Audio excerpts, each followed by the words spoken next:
This book is My Rows and Piles of Coins by Talalwa M.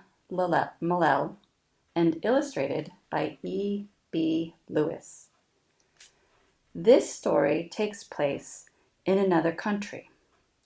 Here's where you and I live, in America. And now let's turn this around and find the continent of Africa and the country of Tanzania. That's where this story happens.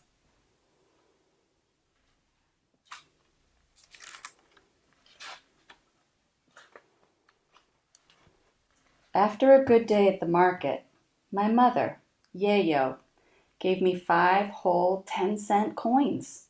I gaped at the money until Yayo nudged me. "Saruni, what are you waiting for? Go and buy yourself something." I plunged into the market. I saw roasted peanuts, chapati, rice cakes, and sambusa. There were wooden toy trucks, kites, slingshots, and marbles. My heart beat excitedly. I wanted to buy everything, but I clutched my coins tightly in my pocket. At the edge of the market, I stopped. In a neat, sparkling row stood several big, new bicycles.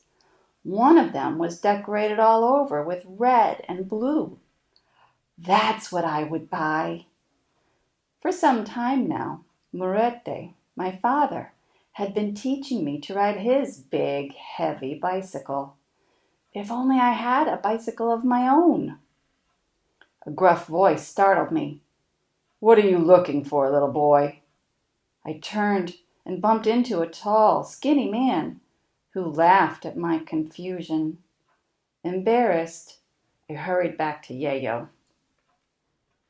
That night, I dropped 5 10-cent coins into my secret money box. It held other 10-cent coins Yayo had given me for helping with the market work on Saturdays. By the dim light of the lantern, I feasted my eyes on the money. I couldn't believe it was all mine. I emptied the box and arranged all the coins in piles and the piles in rows. Then I counted the coins and thought about the bicycle I longed to buy. Every day after school, when I wasn't helping Yayo to prepare supper, I asked Murete if I could ride his bicycle. He held the bicycle steady while I rode around, my toes barely touching the pedals. Whenever Murete let go, I wobbled and fell off or crashed into things. Other children from the neighborhood had a good laugh watching me. Go on, laugh, I thought, sore but determined. Soon I would be like a cheetah on wheels, racing on errands with my very own bicycle. Saturday after Saturday, we took goods to the market, piled high on Yayo's head and on my squeaky old wooden wheelbarrow. We sold dried beans and maize, pumpkins, spinach, bananas, firewood, and eggs. My money box grew heavier.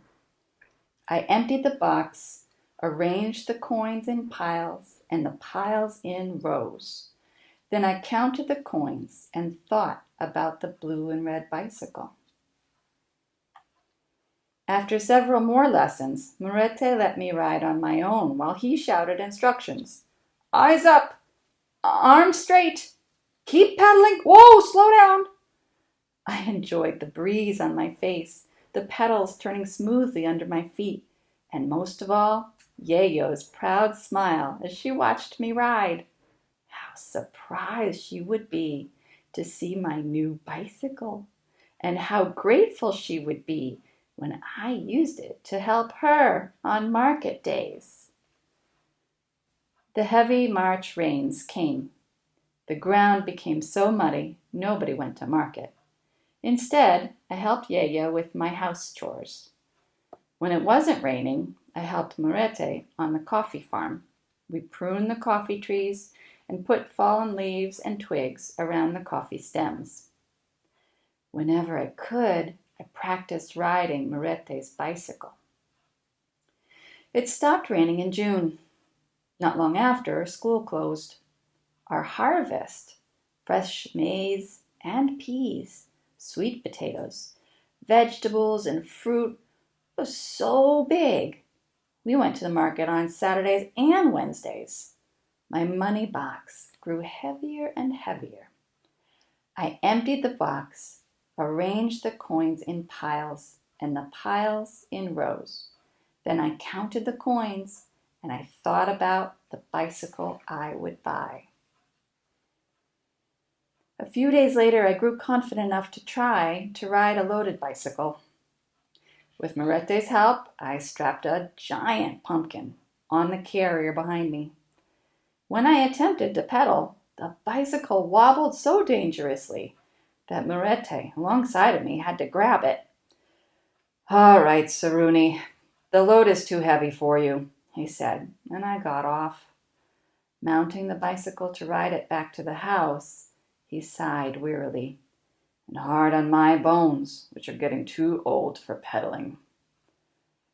I practiced daily with smaller loads, and slowly I learned to ride a loaded bicycle. No more pushing the squeaky old wheelbarrow, I thought. I would ride with my load, tall and proud, on my bicycle, just like Moretti. On the first Saturday after school opened in July, we went to the market as usual. Late in the afternoon, after selling all we had, Yayo sat talking with another trader. I set off into the crowd. I wore an old coat Moretti had handed down to me for chilly July days like today. My precious coins were wrapped in various bundles inside the oversized pockets of the coat. I must be the richest boy in the world, I thought, feeling like a king.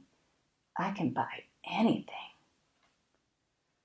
The tall, skinny man was polishing his bicycles when I came up.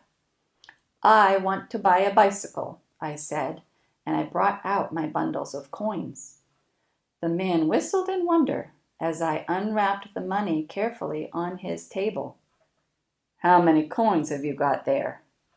Proudly, I told him. 305.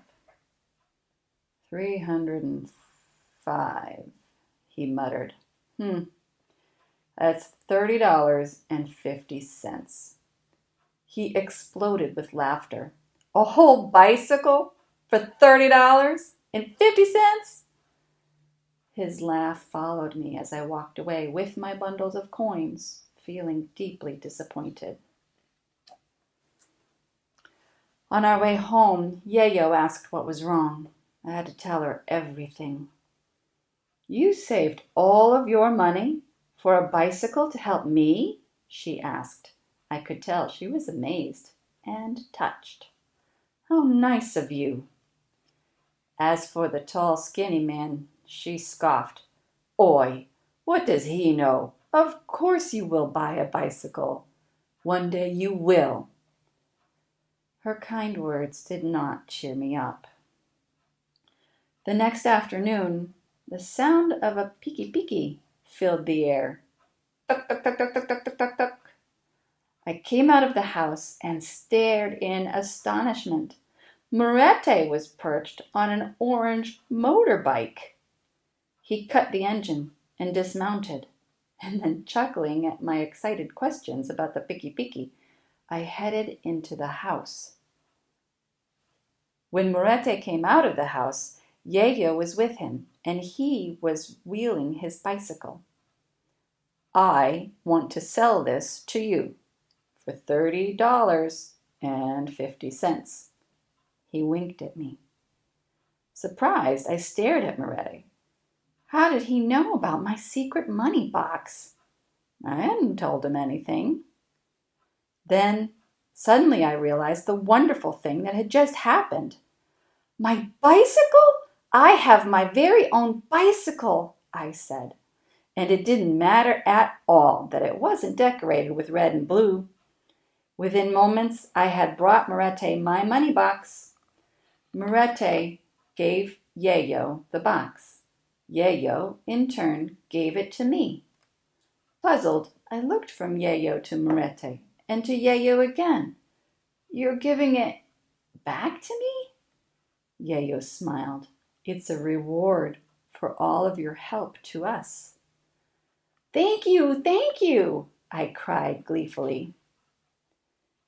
The next Saturday, my load sat tall and proud on my bicycle, which I walked importantly to the market. I wasn't riding it because Yayo could never have kept up.